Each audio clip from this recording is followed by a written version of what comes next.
Ducks fans, are you ready? You are listening to the Ducks and Pucks podcast. This is the #1 home for Anaheim Ducks talk and analysis. Here we go.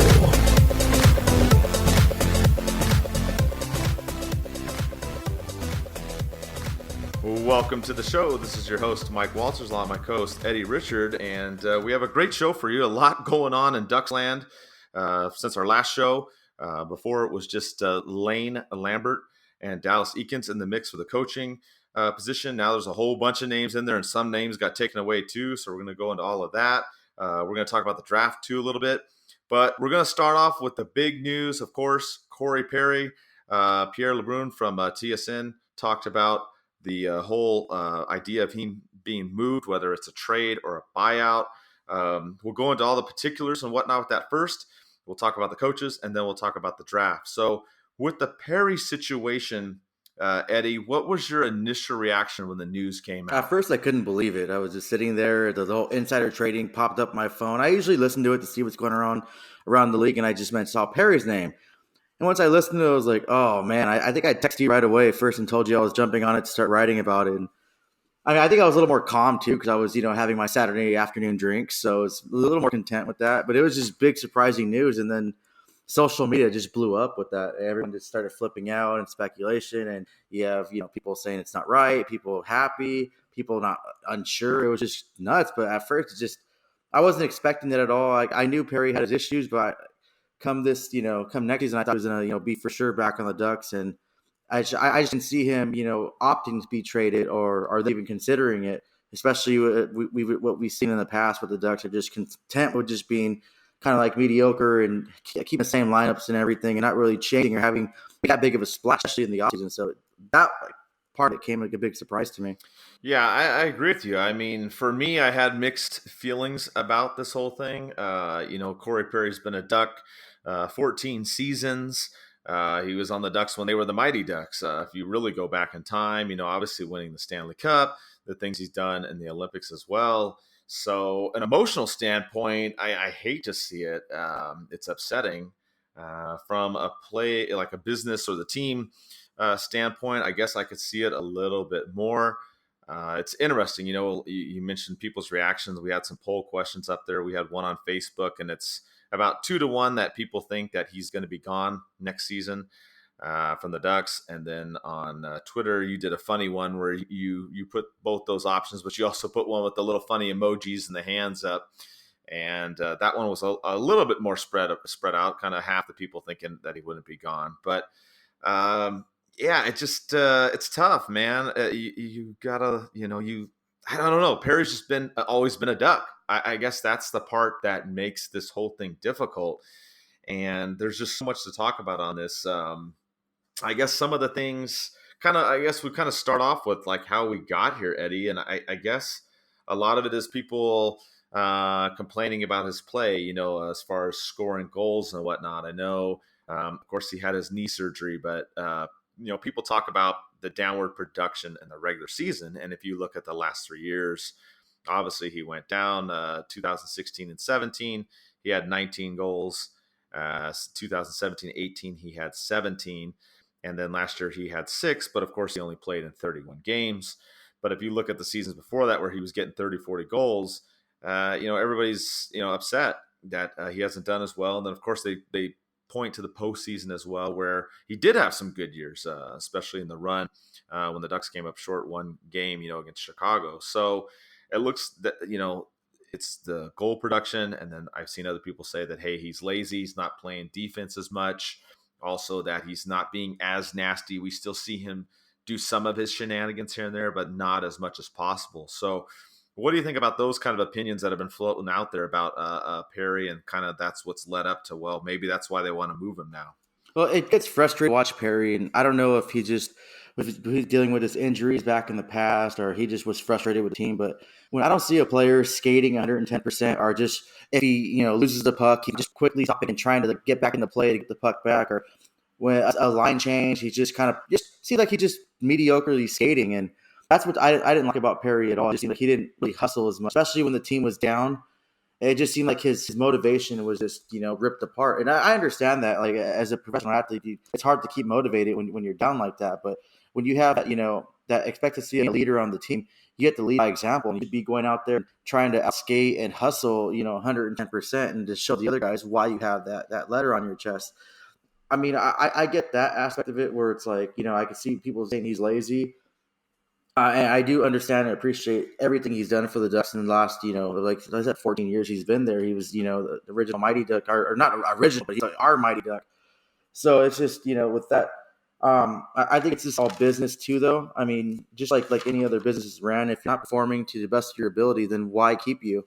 I mean, you're paying this guy a tremendous amount of money, and he's not getting the job done. He's not, being as much of a Perry pest as he is.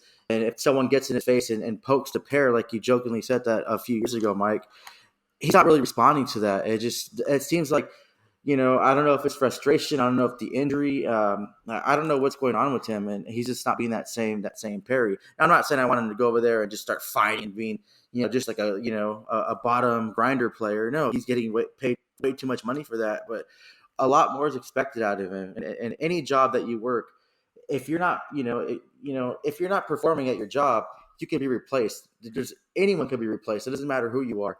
And it's an unfortunate situation, but I mean, it's all business, and we can't keep paying this guy that much money for him not to produce. And maybe it's a change of scenery kind of thing. Maybe he's just so frustrated with the team and what's going on. And maybe if, we end up trading him, buy him out, he signs at a different team, maybe he'll get that spark back. And, and I hope he does. And I don't care if he's on another team and gets that spark back. It just, it's not working out with the Ducks anymore. And it's really unfortunate. He's been here for a very long time. And, a lot of people have mixed emotions about it. I've seen arguments go on Twitter and Facebook. I try to avoid that. But I mean, I understand in the business aspect of that. I tweeted out something too, like what Herb Brooks said, that logo on the front of your jersey is more important than the name on the back. And I think, as a professional hockey team and me being a competitive person growing up, I mean, winning's everything. It's, this isn't a participation trophy kind of league. Like, you don't just sit there just to be there. Like, I want the Ducks to succeed. I want them to win. I want to go and watch a championship team, and I want them to be in the Stanley Cup final. Like, I would love to sit here and be talking about how the Ducks are going to be playing in a Game 7 in the Stanley Cup final. Obviously, change is needed, and I applaud, Murray for actually, doing this and making this kind of splash. Yeah, he's not going out there and trying to get a big name free agent as of yet, but I mean, just him taking, his time with the coaching thing, which we'll talk about later. And now this Perry news, it seems like he really wants to lean this team to change and really is committed to retooling this team to be successful. I mean, that's the most important thing. And it should be on everyone's mind is, getting the Ducks back to that competitive level and winning. Yeah, you're right. That's the root of everything. They're trying to get this team back in a winning shape, and what's the best way to do it. And with Perry, it's interesting. There's a few different things that they can do. They can try to buy him out, which is one thing that was mentioned in some of the articles out there. The buyout window does begin on June 15th and then ends on June 30th. So you have just over 2 weeks there where a team could do that. I don't think that the Ducks will do that. The Samuelis aren't really big on buying out players and whatnot. If they were to do that, though, it would kind of put a damper on the Ducks cap situation a little bit. According to Cap Friendly, the way that would work is that it would be 2.6 million cap hit this season, then 6.6 next season, and then in the following couple years after that, 2 million for each of those seasons. So even though his contract's only 2 more years, the way that the buyout would work is it would go for a total of 4 years, which is kind of a little bit problematic for the Ducks because now you're extending it out 2 more seasons. The other issue with it too is that you get 6 million this season, but then you have to go back and only get 2 million the following season. That's just the way that the contract's structured and the way Cap Friendly's talking about the buyouts. So there is that. The Ducks can look at that option. I think it's a tough one though, Eddie. I mean, the Ducks do have a little over 9 million in cap space, so it's not like they're dying for money, but we know that they're a budget team. They do have to re-sign, a couple players on here. I mean, if they're going to bring back Ryan Miller, which we kind of talked about, we would like that. Derek Grant, you have Holzer as well. Those are some of the UFAs that we'd like to see them bring back, and they do that. That is going to tie up, 3 or 4 million or so. And then they've got a bunch of the young guys too as well. So that's, option number one. Then option number two is trade. And then option number three is just keep him and go forward. So looking at option one, Eddie, to me, I just don't think the buyout's really the best option. I think the problem is with the cap hit, not so much this season, but the next season. And then the fact that the Ducks are on the hook for 4 seasons when Perry's only got 2 more years to go. What do you think? No, I'm totally against the buyout. I mean, yeah, I understand like the big amount of money he has to make in the next 2 seasons, but we we don't know what's going to happen next season. He only played in like 30, 31 games last season, coming off a surgery and an injury like that. He can just surprise everybody and be back to that Scory Perry way and have his full complete game next season. I mean, if it came down to it, if we can't find a right trading partner that makes sense for both teams, I would say just keep him. I mean, keep him and have him do one more year, burn another contract off that. We can have this discussion next season. But I mean, if it comes down to either trading him or buying him out, I mean, I would pick keep him. I mean, what do you really have to lose if you're retooling at this point of stage? Unless Murray's planning on going after some big name free agent come July, which would be really, really it'd be kind of different for the Ducks because they usually don't do that. Like you said, they're a budget team. But I mean, and it goes on too with my buddy Jeff Hardwick asked too about if Perry actually wants to be a Duck and wants to be a quote unquote the old guy. I mean, on a rebuilding team, yeah, I know his age 34 isn't old, but in hockey terms, that's like add double to that. Like I always talk about Army age. Someone says they're 30, 20 years to that. That's their Army age. So I guess Perry is considered like the old guy in that team. But I mean, does he really want to be a Duck, Mike? That's the question. He's willing to waive his clause maybe and be traded to a different team. He has that full no movement clause, so it's kind of his decision on where he goes and if he's really going to do that. If they have a suitable trade partner, it's going to be the question if what he wants to do ultimately. The ball's in his court. So. Yeah, and speaking of that, no movement clause like you talked about, Elliot Tieford is saying that he waived it. So that was in his article, which if he really did waive it, then the floodgates are open. And I mean, the Ducks can trade him pretty much anywhere, though I still think that maybe it's more along the lines of he will waive it depending on certain team that he'll go to. I think that's kind of more what's being alluded there to in Tieford's article. And even if he did fully waive it, I think that he would still have some say. I don't think the team, out of respect for Perry and all his years of service on the team, they're not just going to, hey, you're out of here now. So I think it's one of those where there's the discussions are going back and forth, kind of like Pierre LeBrun said. And I think they're looking at, trying to trade him as opposed to doing the buyout and trying to look at some places. And, I saw some people freak out too, because there was obviously some recent news about Perry buying a expensive house in London, Ontario, in Canada, obviously. And the thing about that is that he already lives in that area. He just kind of moved recently from one city to another, kind of like going from Anaheim to like Irvine. So it's not like he went from California to Canada all of a sudden. But of course, as soon as that news came out, everybody was like, oh my God, he's going to go to a Canadian team, which, yeah, that's true. That could be a possibility. But the article that talked about his move was the National Post, and he said that he's lived there for a long time in London, and he wants to stay there. So it would make sense, but there's not necessarily a whole lot of Canadian teams right around London, Ontario. If you look geographically, and we'll talk about the trade portion here now, about some of the teams that he may go to. If you look, you have Buffalo that's to the west of London, Ontario. You have Detroit to the east, and then you have Toronto to the east, which Toronto and the Ducks have traded before, and there are rumors surrounding Patrick Marleau. So you have that part as well. So these are kind of the 3 closest ones in the area. There's some others we'll talk about too, but I think these ones are interesting. If we talk about these 3 teams first, Eddie, looking at the cap space now, and granted, teams do have to sign some players and whatnot, just like the Ducks do, but according to Cap Friendly, Buffalo's got a little over 20 million. Detroit's got 13.5, and then Toronto is got just under 9 million. And obviously, like I said, the Patrick Marleau stuff has been swirling out there. He's selling his house in Toronto and moving back to California. So there's, the potential there has been pretty high. People have talked about it. Looking at some of these teams too, the Ducks may need a left wing. We know that they're stacked at right wing. That's been part of the other reason why they're probably willing to get rid of Perry or trade him, is that they have some other players. But um, if you look at Buffalo, there's Connor Sheary's a left wing, costs about $3 million. I talked about Detroit before. I talked about Mantha. He's a left wing and right wing, a little over $3 million.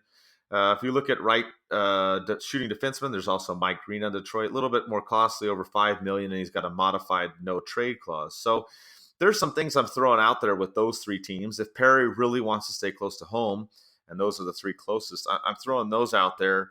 Eddie, what do you think about these three teams? And we'll talk about some others in just a minute. I mean, Toronto would probably be a favorite because the Ducks seem to like to do business at Toronto, and there's been numerous trades over the years with the Ducks and the Toronto Maple Leafs. I mean, that would make sense. What just worrisome is the cap space. If Toronto wants to take on part of Corey Perry's cap with his production being low, and also what are they going to want in return? Because I'm pretty sure they're going to want a prospect. They're going to want a pick. I doubt they're going to just send us over Marlowe for Perry kind of thing. Start having under 8 years, after that, and his production being low. I mean, it could work out that way. I personally don't think Marlowe's going to become a Duck.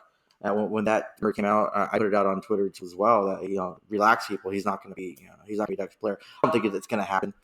But who knows? I mean, I guess I always refer back to my little cliche revert thing is if Wayne Gretzky can go somewhere, I mean, anyone can go anywhere.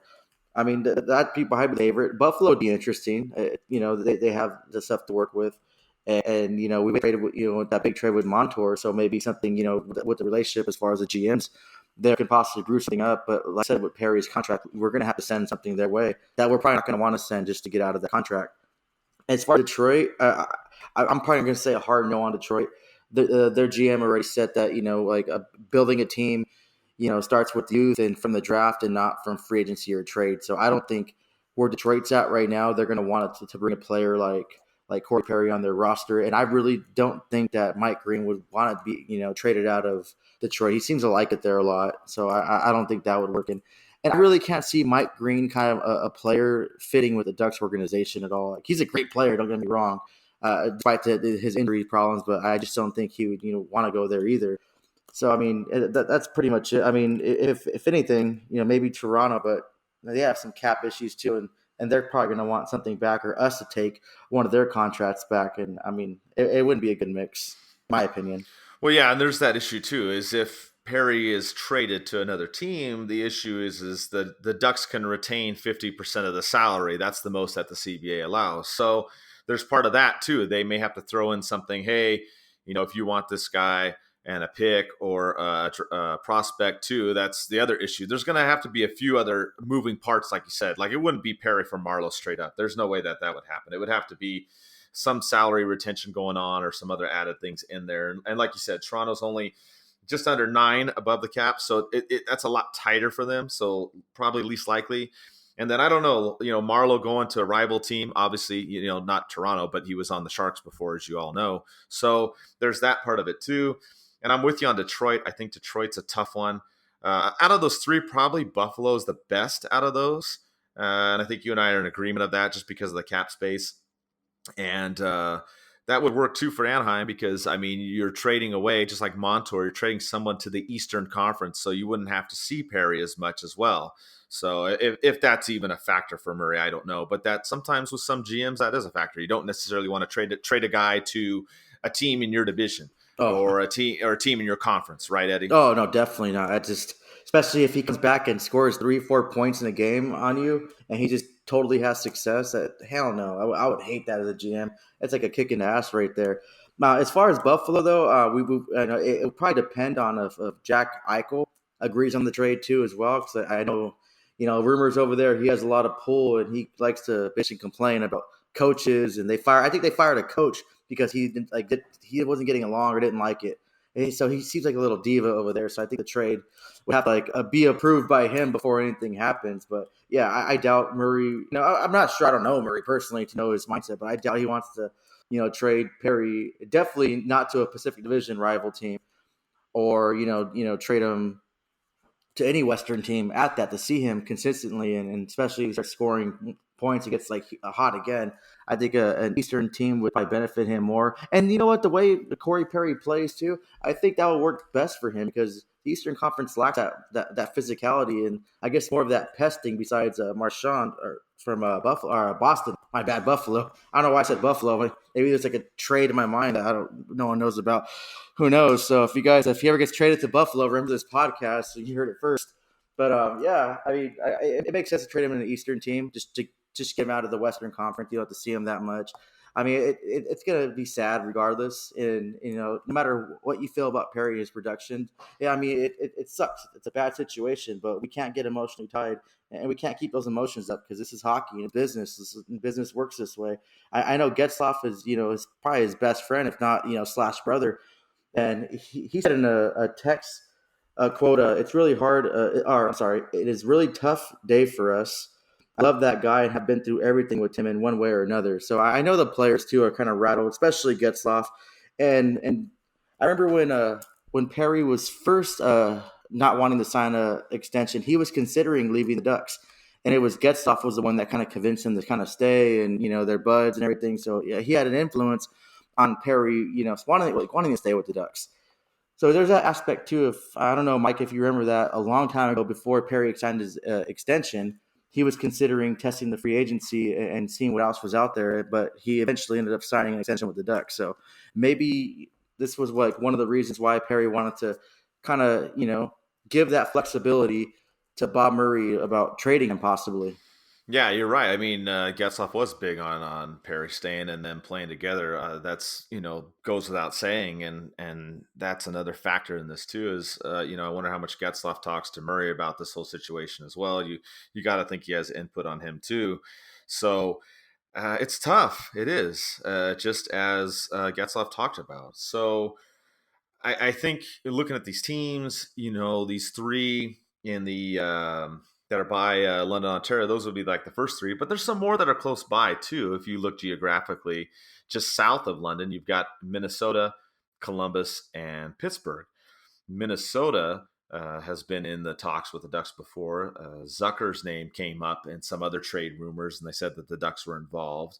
So Zucker, left wing, right wing, another player the Ducks could use. The Minnesota Wild do have a cap space of about $20 million. So there's a potential team. You have Columbus has over $32 million. And Pittsburgh's kind of a weird one. That's my other team I like. There was some news about Phil Kessel and him leaving, but then now there's news that he's not leaving. So I don't think I think Pittsburgh's kind of off the radar. But Minnesota or Columbus, possibly, Eddie, since, the Zucker news, like we said, the Ducks were linked to that already. And Columbus has a lot of room. So, those are two other teams I'm thinking that maybe the Ducks look at. I know you love Minnesota, Eddie. That's one of your favorite teams. Haha. But what do you think? I mean, you'd be pissed, I bet, if Perry went to Minnesota. But maybe Columbus wouldn't be so bad. Oh, I'd definitely be pissed. I'd start chucking things across this house right now, pissed. But I was laughing when Phil Kessel, I guess he nixed that trade to Minnesota. He didn't want to go there, so he didn't see them being a championship team, and that just made I literally laughed my ass off. I still can't find my ass. That's how much I was laughing when I knew Kessel didn't go to Minnesota. And for those of you who don't know, I hate Minnesota more than I hate the Kings and the Sharks. I can't stand Minnesota. I have my personal reasons. I'll go over. I don't know if you want me to tell a story again, Mike, on this show, but. I'll briefly say it. When I was in Colorado, stationed over there, I went to an Avs and Wild game, and I've been to a Ducks and Kings game at Staples Center. I've been, to Arizona. I've been to Vegas, and I've never had a fan base ever physically put their hands on me than I did in Colorado, and a Minnesota Wild fan decided it would be a good idea to put his hands on me. It didn't really end well for him, and nothing came to it after that. We both went our separate ways. But after that, and just seeing how disgusting and classless their fan base was, especially compared to LA. Like I went to LA in my Ducks jersey. Yeah, I got people harassing me and talking crap, but I play hockey too. I play beer league, so I'm used to that. I've never had an LA fan physically put their hands on me, and that's why I have that hatred toward Minnesota. So I mean, I hate them more than LA. But yeah, I would hate that, Mike, if Corey Perry was in a Wild jersey. I would bother the crap out of me. So but yeah, back to I know I'm going off on tangent now, but yeah. So that was funny about Kessel saying it's a while, but the Blue Jackets is interesting, Mike. And I told you before the show, I think they'd probably be the best bet to actually try to get Corey Perry. Their GM's really aggressive, and he's trying to retain the services of Matt Duchene. definitely they're going to be all in on Matt Duchene. And Matt Duchene is not sure if he wants to come back, keeping his options open. He's talked about how he wants to make the best decision for his family. I know speculation, and I've said too that he doesn't, that'd be days ago now. I think he's going to make a decision for his family, like he said. But I was if I see Matt Duchene in Nashville next season. That said, the Jackets want to look as a replacement, and they're going to be aggressive, and they want to that they have no idea what he's capable of doing. They have Perry, be Corey Perry, and what? Who knows? Next season, full healthy Perry. What season he could probably put up 30 goals maybe, and those those numbers are going to be that has to be a factor for him. And so probably that, and he would probably waive his movement to go to Columbus. They're up and coming team. They squeak in the house and they go out Tampa Bay. Sorry, Phil. Yeah, really sorry, Phil. I'll buy you a drink time I see you. I know you're probably gonna need one, but the Blue Jackets aren't joking, and they proved to the hockey world that they're a legitimate contender. And I'm looking forward to actually seeing them next season too, and what all the moves they make in the offseason, because it takes that aggression from a GM to build your team and to make them competitive. And I see the Blue Jackets taking a risk. With that said, though, just like we talked about with Toronto and the other teams, the Ducks are going to have to send more that way to the Blue Jackets for them to actually take that contract, and they're going to have to retain salary. I'm not saying they're going to take the whole 50% salary, but I mean they're going to have to retain something. And I'm pretty sure the Blue Jackets or any team that's going to go in on Perry, they're going to want some picks or a pick or a prospect or prospects. It's not going to be like you said too with it's Marlowe for Perry straight up. It's not going to be Perry for someone straight up unless another person with equal contract that's underperforming as well. I can see another $7-8 million contract coming back with a player that's not producing and performing that well, and see if the change of scenery that will spark. We're still going to be in the same situation we are with Perry if we have a player like that doesn't perform and we're still stuck paying him. But it's going to be really interesting to see. But just like I said before, and I'm pretty sure you agree too, Mike, I don't know if you're happy seeing Murray being different this offseason, because it seems like the last few offseasons it's been the same. That he's talked a big game, but when it came down to it, he hasn't really did anything. I mean, he's talked a big game, still he hasn't seen anything done. But him with taking along with the coaching situation and taking time on that, interviewing candidates, and then now with the Corey Perry news, it seems like he's really trying to not rebuild his team, but like he said, retool it and make success for next season, not just have a lingering season like, all right guys, we're just gonna retool again next season. And it seems like he's trying to really go for that competitive edge team and to kind of make a factor come next season, not just means we're just in and just be whatever to that pick. Yeah, I agree with you. I mean, as far as his take this summer, it seems a little bit different. Usually he's more low key, and with this news coming out of the Ducks trying to move, or Murray trying to move Perry, it definitely sends a message that he's serious about getting this team back on track, whether you want to call it a rebuild, a retool, or whatever. But he's trying to get the team back to its winning shape, and that's definitely a factor here, I think, in this decision. Part of it, I think, is going to be difficult is whether or not, some teams are going to wait and see if a buyout happens. And, Darren Dreger brought that up. He said that Edmonton might be a team that would wait and see if Perry's bought out and then try to bring him over. So there's that issue. I think the Ducks are a little bit in a tough spot because, as you mentioned, they want to try and trade him and maybe have to give up a prospect, one or two, or some kind of draft pick, or retain salary, or a combination of some of that somehow. Like we said, it's got to be something else other than just trading him away. If that does happen, I'd be surprised, but that's where it seems to be right now. So I'm curious if some teams are just going to hang out and wait, like an Edmonton could do, just sit there and say, okay, hopefully that they buy him out, and then we just get him on a cheaper deal. Maybe a $3 or $4 million deal is what someone would pay him now. No one's going to pay him, $8 million plus. We all know that. So there's that part of it. There's also Ottawa. That was the other team that came out, probably one of the first earlier teams that was mentioned. They're as far as salary cap, they got $35 million, plenty of room to take on a contract like that. But, I don't know if Ottawa is necessarily the right move there. Ottawa isn't as close to London as some people think, some of these other teams. So it's all up in the air. Those are all the teams that we mentioned, though. There's about 8 teams right there, that potential. I think some of them more likely than others. But I just come back to the same thing. If the Ducks really are going to move him, Eddie, they're in a tough spot because of the buyout situation. Some teams might just hang out, hope the Ducks, probably wait till June 30th to see if they buy him out or not, and then they might start talking to Murray. I could see some teams doing that. So, we may not hear anything right away. If they do work out some kind of trade, then it works out. But there may be some teams just lurking in the background, waiting to try and get Perry on the cheap. Oh, yeah, definitely. And if Perry's bought out, he's definitely going to play if he wants to. I'm pretty sure he does. He's nowhere near close to retirement. He wants to just stop playing. But if he's bought out, he can easily get 3.5, $4 million deal.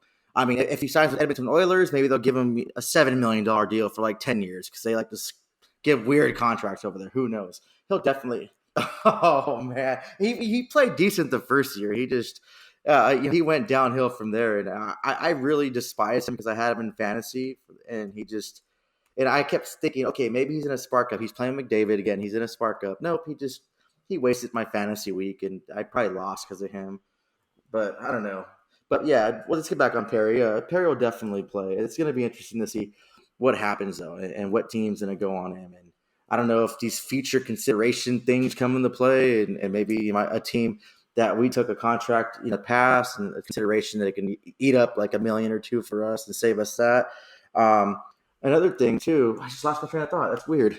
I was talking about Perry. Lost my train. Oh yeah, also yeah. Turns out my back on track. Sorry about that.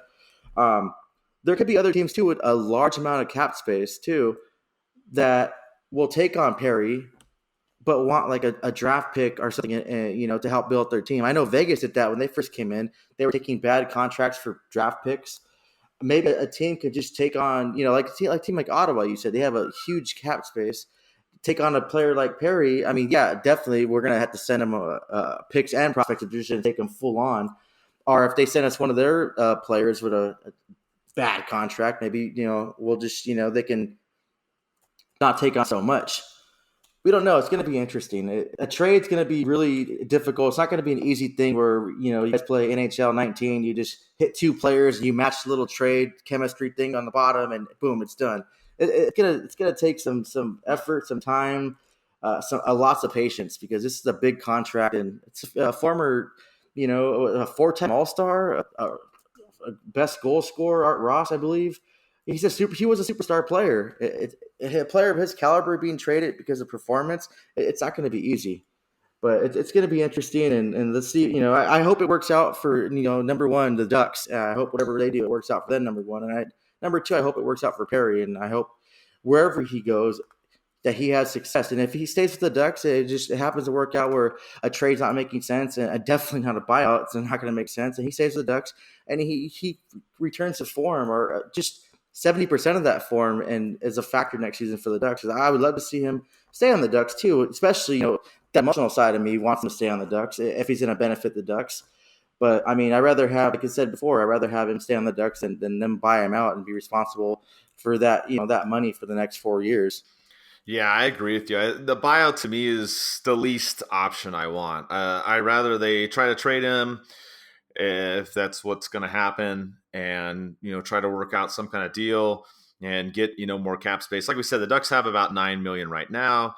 They're going to have more, most likely, with Eves and Kessler too. They haven't figured those 2 guys out yet, but they're most likely both going to be headed there. As we talked about in the last show, Kessler's going to be out pretty much next season. So they're not really dying for money. I mean, they're going to get another $6 million from Kessler as well. So that bump it up to 15. If you move Perry, now you're talking about depending on what comes back, you can get another $6 to $8 million. Whatever the Ducks do get. So the Ducks are going to be in a decent spot. So maybe they can try to get another player with a bigger contract in exchange for Perry. That's something that they could try to do, or they could try to just sit on it. It's a slim chance that they just sit on Perry, but money-wise, they don't have to move him. That's not an issue. I think it's way more the performance issue, and that's what a lot of people are upset about as far as the regular season play. You can't hold it against him last season. He was out with his knee, but the 2 seasons before that, he didn't play as well. And then people do point to the playoffs, which the last couple seasons, he hasn't scored as many, but he was doing well before there. So it's kind of, what have you done for me lately? And I think that's the big issue, is the performance. He's not been as nasty. He's probably not been as nasty because of his knee prior to going out and having surgery. When you have a shoulder that's separated or you have a knee that's jacked up, you're not going to be checking people as hard. You're not going to be getting in the dirty areas as much, likely. We saw that with Kessler too, and he was skating around with his hip. He wasn't checking people as hard. And it's nothing against those players. It's not their will to play. That's not what I'm talking about. We're just talking about their body physically breaking down. So I think that's part of the concern too with Perry, is trading him. Other teams might look at that too as, okay, well, we're getting a guy that came off knee surgery. How effective is he really going to be as far as being that nasty Perry that we've known from the past. So that's something to think about as well. So lots to consider, Eddie. Oh yeah, I definitely agree. And the whole nasty thing, the nastiest thing is not just Perry either. The Ducks last season had 11 fights total through the whole season. The season before that, they had 30 fights.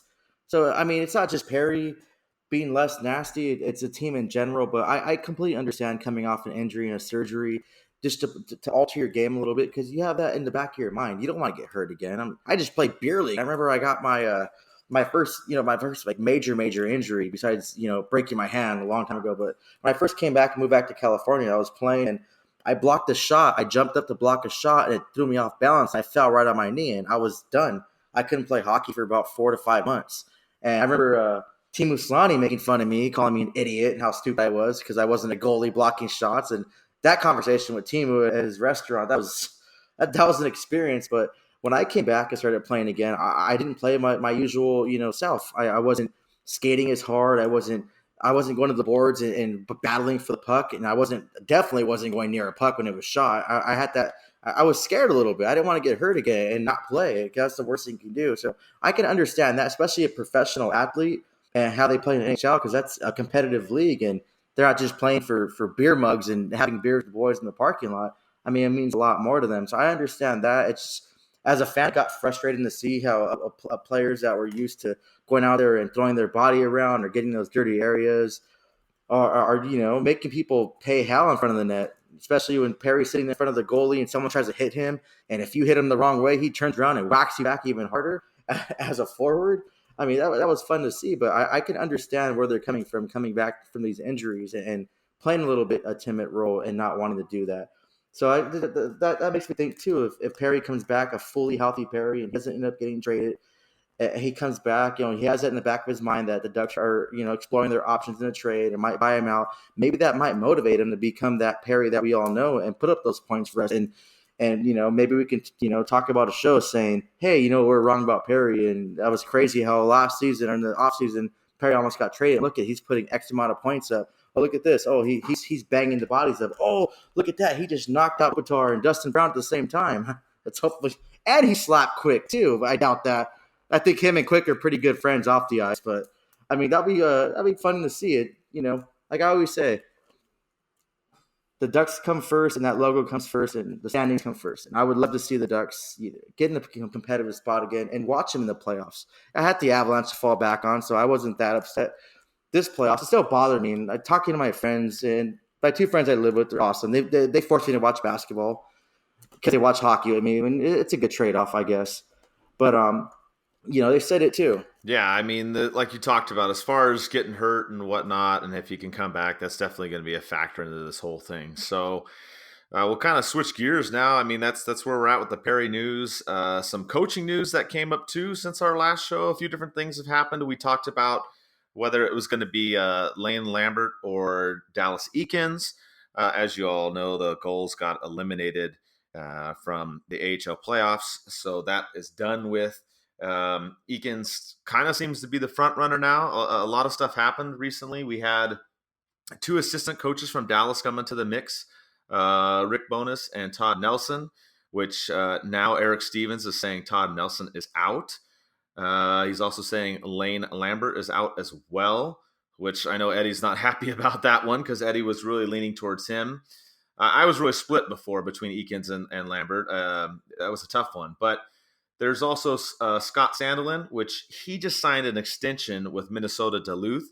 So he's not officially out, but I mean, he could be since he did at least do that extension. Doesn't mean he can't still take a job with the Ducks, but that's kind of iffy now.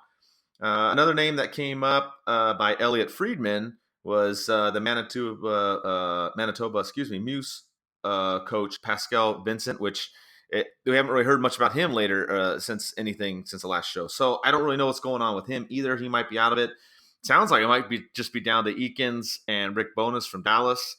There might be another candidate out there. It sounds like that Murray is keeping under wraps, so there may be somebody else. But I don't know. Based upon all this news and everything going on, Eddie, all the signs are kind of pointing towards Eakins, in my opinion. Oh yeah, same here. And I have nothing against Eakins. I think he deserved a coaching spot. What he's everything he's done with the AHL and how he's developed our rookies and has that relationship with them. However, Lambert was a favorite. Just reading up on him, writing about him, talking about him, and the more and more I researched him, and all the success that seemed to follow him, and the mentorship that he had with Trotz and Washington, and now the Islanders, which no one thought anything was going to happen. I was really hoping for that, and maybe like an Eakins, team assistant coach, maybe floating in that thing, and I was hoping for either one of them being a head coach, maybe an assistant coach, but working together and having success for the Ducks. I was disappointed when Lambert was out. I was like, what the, and beep, beep, beep, beep. I said it a few times. So I was like, damn it. Because he was my number one favorite after reading about him. But I think, like, you're right. I think Eakins is probably the favorite guy right now. Um, yeah, I mean, it wouldn't be bad either. I just like the options, but I do love, and I'll say, like I said the last show, I said about Perry too. I do love how Murray is taking his time and trying to find the best possible coach for a team. It shows that he wants more than a retooling for the team. He could easily just be like, oh, I'm going to just sit in house and bring up Eakins and do what everyone wants me to do. But no, he wants the best possible candidate for the job. And I'm pretty sure Eakins isn't having some ill feelings. I read on social media, a few fans are talking about how it's messed up what they're doing, and I'm pretty if Eakins, that's bad. But no, he's a professional, and he understands that the best position is going to be filled by the best person possible. So I'm glad that's happening. I said before too. I just hope it's before the draft, so our new head coach could have some influence in the draft, and also kind of just touching back on Perry. Maybe our new coach can light a fire under Perry and put him to that level that he's used to being. I've seen coaches in the past from different teams that got the best out of their players, just a coaching change. And we had Boudreaux and we had Carlisle, and Perry hasn't been successful under them the last few seasons that we had either of those coaches. For example, Patrick Wall in Colorado, before Patrick Wall came in, we had players that were underperforming. Their point production was down. He comes in and boom, everyone's point production is up. We have Bednar had the Avs probably the worst season in franchise history, and players were just career lows. They weren't really performing well.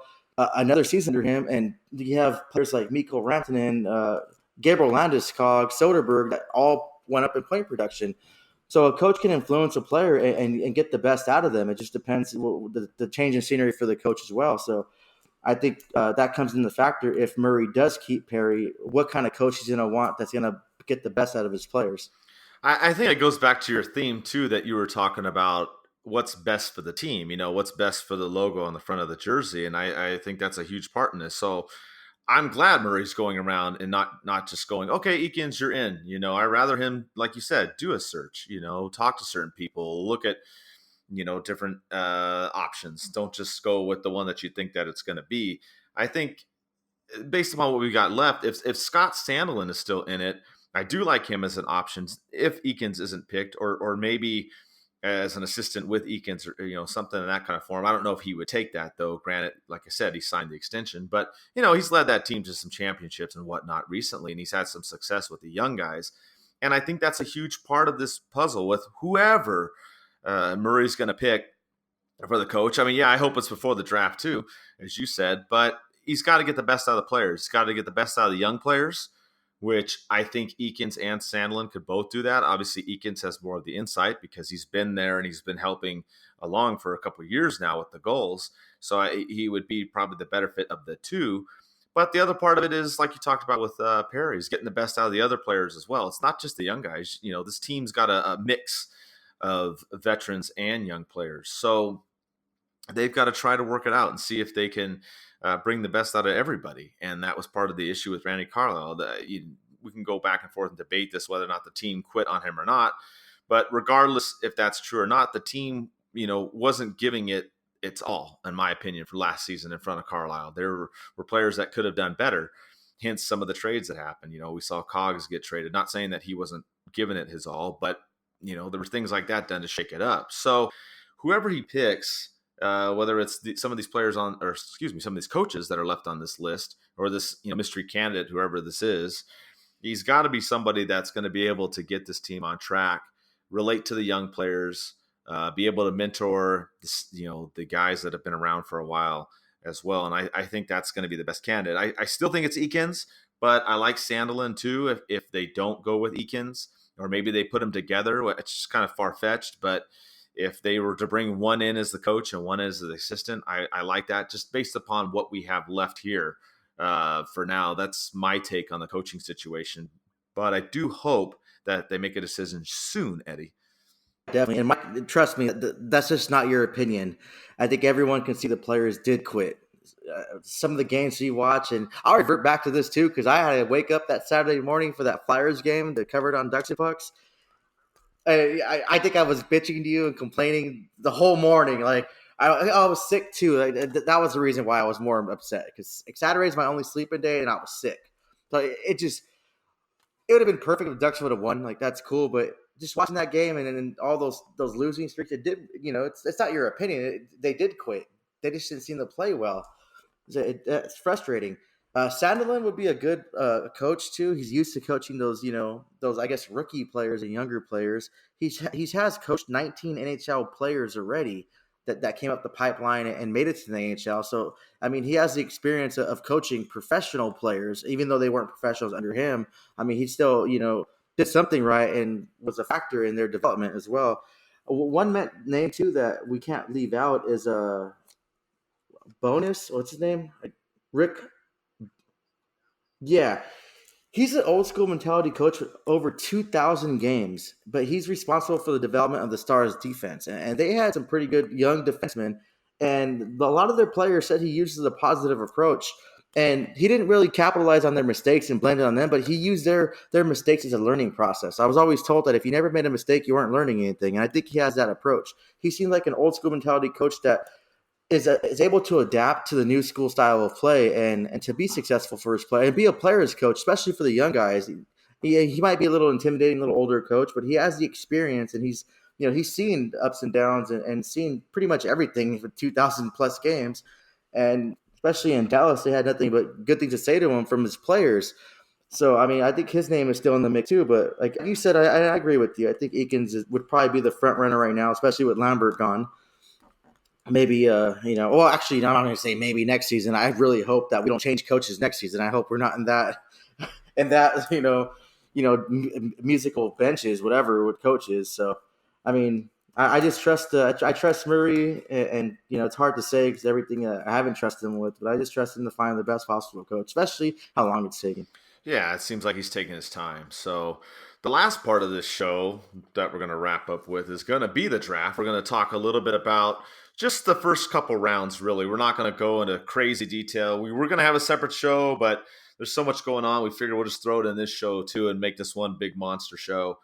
The picks that the Ducks do have, the early ones, we know they have the 9th pick and the 29th pick in the first round. Then they have the 39th pick in round 2. And that's what we're going to pretty much focus on. They do also have a pick in round 4 and round 5, and they have 2 in round 6.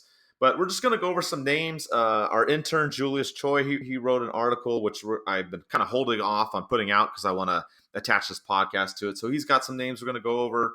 And Eddie, we can kind of just talk about some of them, I guess. These are players that we think the Ducks might pick in this first and second round.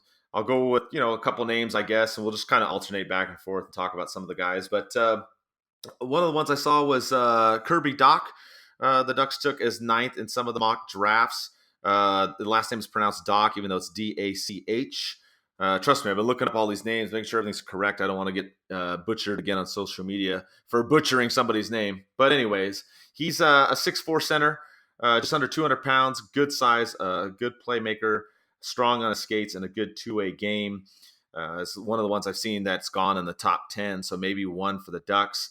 And mind you, the Ducks are looking at, in these first couple rounds, they're looking at the best player regardless of position. That's what Murray has stated, at least for the first couple rounds. So there's one of them there, Eddie. I kind of like, 6'4", that's pretty good, just under 200 pounds. He's done pretty well. Plays center. The Ducks may look to, try to reload that area, as we've talked about in the previous show, with the Kessler situation. So there's one name. Throw out a name or two or however many you want, Eddie, and we'll just talk about some more of the guys that for the fans out there listening, you want to watch and see if these guys get picked up by the Ducks, because most likely they're going in round 1 or 2. Yeah, well, I said before, like 3 or 4 shows ago, that Vasily Podkolzin, the Russian right winger, 6'1", 183 pounds. I like him a lot. He's projected to go, number 13. But I think he looks like a miniature Alexander Ovechkin the way he plays. He's so strong with the puck. He has, he drives that net, has a good hockey sense, and his shot is just amazing. He picks those small little corners, and he's a great player. I think he's gonna be up there. And he's not one of those typical Russian people. He grew up in the United States, so he's not going to just book to Russia like a lot of GMs are afraid of drafting a Russian player, that they're going to go and want to play in Russia, their homeland, and experience that tax-free money they get over there. But I mean, he's probably still my number one pick. He's physical too, and I could see him progressing. He's a right winger. I know we don't need a right winger, but I really like him. And another one I want to throw out there is projected to go number 9 overall, but he might go lower. He seems like an all-around great player, is Alex Turcotte. He's only 5'11", 190 pounds. He's a center, but he's just an all-around good player. He can pass. He can shoot. He keeps his head up the whole time. He has a good hockey sense. Watching videos of him just with the puck and how he just dangles around. He keeps his head up. He looks up. If he finds a player, he'll pass it. If not, he can score. I think he's probably going to go in the top 5 if I were a GM, and if I could play play GM mode right here, I'd probably pick him in the top 5. Definitely, even though he's ranked number 9. But I hope he can land on the Ducks, because I think he can have some success and everything. A couple other names. I know TSN mock drafts said Trevor Zegras was probably their pick for the Ducks. I think Ducks fans would be frustrated with him, because he's kind of he's a two-way pass first kind of player. And watching highlights of him, he chooses to pass the puck more than shoot. And I know I think we have a certain player. I think he's number 15. I don't know who that guy is on the Ducks, but he frustrates fans too by doing that same thing. And then ranked number 7 by TSN was a Matthew Boldy, left wing, which we need. He's 6'2". He has a size 187 pounds. He could gain a little bit more weight and muscle. He does have a great shot. He has that hockey sense. The passing ability too as well. I don't really think we need that with the Ducks. I'd rather have some shooters. You have the open lane, take the shot. So, but if you want to just round up these names, Mike, Turcotte and Podkolzin. I don't know. These Russian names confuse the hell out of me. I can't even say any Russian name besides Ovechkin. But I think he'd probably be my number 1 pick, him or Turcotte. Turcotte, he has, I guess the size is probably the factor, at only being 5'11". And I say only, like that's really short, because I'm only 5'9", so it's not really short. But in today's NHL, it's a short player, especially for a center. But I think he has the tools and skill to be, a number 1 center in the league. And I hope we can land one of those two, in my opinion. Yeah, no, those are some good choices on there. And there's a few more out there to look for. Murray likes the Swedish players. So you have Philip Bruberry, defenseman, 6'3", 200 pounds, very physical guy. He is offensive-minded. He's a good skater as well, and like I said, has the size. The only knock on him is they're talking about that, in the scouting reports, that he overhandles the puck a little bit too much, that he needs to pass it a little bit more often and let go of it. And that's one to consider. Another defenseman name that came up was Moritz Seider. He's also 6'3", 208. Good passer, good puck handler. The knock on him from the scouting reports is that he gets out of position, basically, as far as when taking hits. He doesn't either get out of the way or brace himself well enough. So there's a couple other defensemen as well that they could look at. Like we said, Murray's looking for the top players. He's not going by position in the early rounds. That's been, his mindset. Another one that's on the list, but we kind of scratched him off. We were talking about him before the show, was Peyton Krebs, a center. He's 5'11", 168, kind of a smaller dude. He's got speed, good stick handling skills, but he did tear his Achilles recently. So don't know how much farther down he's going to go in the draft. I don't see him going as high up as I would have expected. But there's some other names on there. I mean, I think ultimately Murray's going to go for the best position, Eddie, on here. The Ducks, like we said, kind of need left wing and right-handed defenseman. That's where they're at. But obviously, you got to look down in the future. And there, were rumors too about Henrique being traded, and we still don't know what's going on with Kessler. So I could see the Ducks trying to go after some of these centers too, as well. Like I said, Kirby Dach might be one that they try to pick up as well. So that's what I'm looking at in the first couple of rounds. I think it's going to be interesting to see if something happens with Perry before then, because if the Ducks do trade away one of their draft picks and whatnot, and how that plays into all this too, Eddie, kind of circling back to the Perry thing. But that could somehow affect what happens in the draft. Also, like you said, getting the coach. I mean, there's just a lot going on with the Ducks right now, as, we're just a week away from the NHL draft. Oh, yeah, and the draft is going to be really interesting because you have 1 and 2 really lock. New Jersey really wants to go with Jack Hughes, and I really think, any team would be dumb not to get freaking Cackle as number 2 or number 1, but I mean, most likely he's going to go number 2 since New Jersey already has interest in Jack Hughes and they want to draft him. And then number 3, it's going to go from there. You can have a projected 3rd rounder go to the 10th round, and who knows? It's just when Seth Jones was supposed to get drafted first overall, he ended up going 4th to Nashville. Something happened, but he didn't try to get the best possible. I really trust scout. I do a job. So players they picked up 4 and having success, I would trust their ability to recognize certain qualities of player that would translate to success in the near future. So I'm not worried about the Ducks in the draft, and I don't see Murray some dumb trade just to trade up or throwing out things like that. I think we're going to get the best possible player. I think help out and be next a few seasons and be a full-time Ducks. As far as defense, Mike, though, I can't see the Ducks getting a defender in the first round. I mean, unless it's the Bowen Byram, because that guy he looks like a really good player. That guy he's definitely, if he doesn't go 3rd, I'll be so surprised if he drops down to 4th. If he drops down to 4th, I'm pretty sure the Avalanche will pick him up. They picked up Cale Makar at 4th, and looks like he should have been higher than he was drafted. But I can't see. I think the Blackhawks have the 3rd round, I believe. I think they're going to swoop him up. Yeah, on defense, the only reason I do bring up Philip Broberg is just because being Swedish, and you know how Murray likes Swedish players. So that's where I'm coming up with that one and my idea of one of the picks. But yeah, the Ducks, probably try to load up a little bit more on forwards, especially left wing and center is what I would think. Maybe not necessarily in round 1 and 2, but definitely later on, because that's kind of where the Ducks are looking to be a little bit short.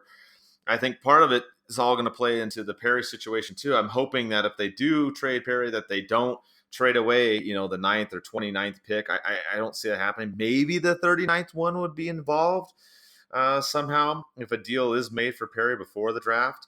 But like we said, the buyout window is from June 15th to June 30th. So teams are probably going to hang out, do the draft, and then see after that. Because, if I can get Perry on the cheap and only pay a couple million, then I'm going to go for it. Unless I've got a player I want to unload, like you said, that's underperforming. But I am excited for the draft. It's going to be fun. We'll have a show covering everything as far as who got picked and all that. We'll have articles out covering all that as well. We're going to put out another one before that's going to, like I said, be attached to this podcast. That's going to have some of these names that we mentioned and go in a little bit more depth as well. So look for that. And, it's just been a busy week. A lot going on with the Ducks. As we talked about, the Perry situation. We still don't know about Eves and Kessler. Just a lot of uncertainty, Eddie. That's kind of the way I look at it with the Ducks this last couple weeks. And I'm really just hoping for some clarity. Like, if you're going to trade Perry, trade Perry. If you're going to hire Eakins, hire Eakins. I'm kind of getting at the point now where, there's still time. I mean, it's only June. October's still a ways away. But I kind of want to know what's going to happen, especially with the coaching thing, because I really think with the draft coming up, it's important to have a coach that plays a role in those decisions. So I really want to know what they're going to do with the coaching thing. I guess that's my biggest thing. And I guess hopefully then they make a decision with Perry one way or another. I hope we get something. I mean, if they, by that slim chance that they end up keeping him and he doesn't get moved, I'll be happy with that too. I just kind of want to know. I feel like kind of uneasy right now is how I feel about the Ducks. Yeah, same here. I'm just like, okay, what's going on? I keep checking my phone. I even get up in the very middle of the night having to use the restroom and grab my phone, like just to see if anything Ducks news came out. Or usually, I have all these people I follow and they, TSN guys, and those guys never sleep. I think they're all vampires because they post throughout the night. So that going, it's right now we're in limbo. We have no what's going to go on. We heard speculation, we heard rumors, and everyone flips out. And I'm pretty sure next week we'll hear another rumor, and we'll flip out again and probably jump on another show and talk for an hour about that rumor. It's just one of those crazy things, especially tonight. It's probably going to get worse after tonight. They had the Blues and the Bruins playing in Game 7, and selfish me says, thank you, hockey gods, because I wanted the Game 7. So after today, I think the hockey world's going to explode with rumors. And just be careful, people. Just, make sure if you hear a rumor, make sure it's from a credible source. A lot of people like to make fake TSN profiles of the analyst and post things out and send people into a frenzy. Just, make sure you fact check. There's a lot of, fake information that goes out there from people that live in their mom's basements because their hot pockets aren't hot enough. So you want to just mix rumors up. Just be aware of that. And here at Ducks and Pucks too, we love the fact check. We'll do 1, 2, 3 different fact checks, and if we're ever wrong, we'll be the first to admit it and go out there. If that little rarity happens, but just be aware of that.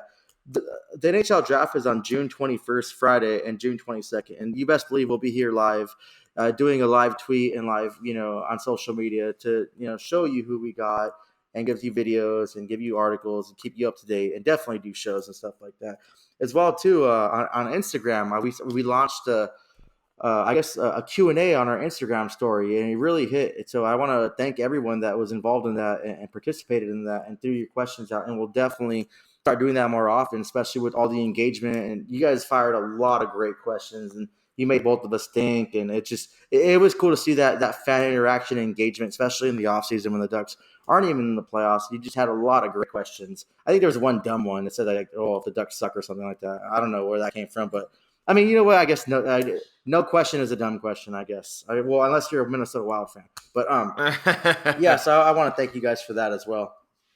Yeah, that was a success. And that was your idea. I was like, what the heck? When you told me about it, that thing just exploded. So that's, we're going to look to try and do different things this coming season and try and change some stuff up, improve some things, do things a little bit differently, keep everybody engaged. But yeah, I love that. I thought that was a great idea. We're definitely going to do that one again.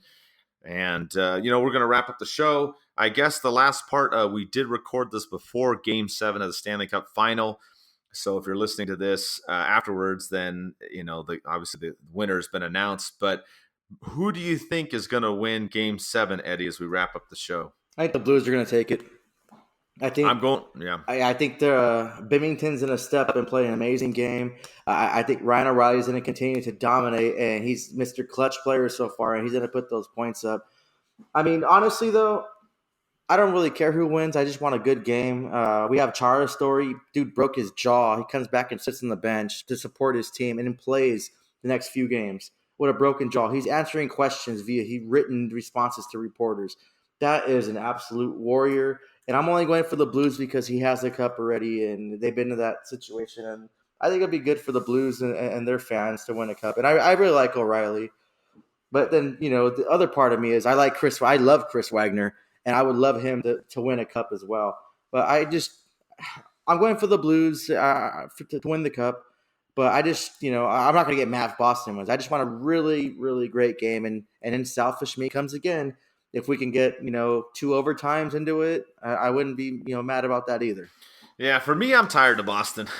They've won before. I'm over it. Get out of here. I want St. Louis to win. And plus, St. Louis story is pretty good. I mean, they were in last place, in the middle of the season. So for them to turn it around and go all the way to the Stanley Cup Final is pretty amazing in itself. So I'm hoping that they pull it off. But if they don't, I mean, it's not the end of the world. It's not like the Kings are going to win or the Sharks are going to get their first cup, which still hasn't happened yet. But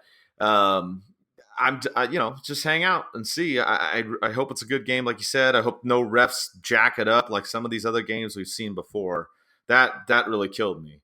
So with that, we'll be back after the draft. We'll talk about who the Ducks picked.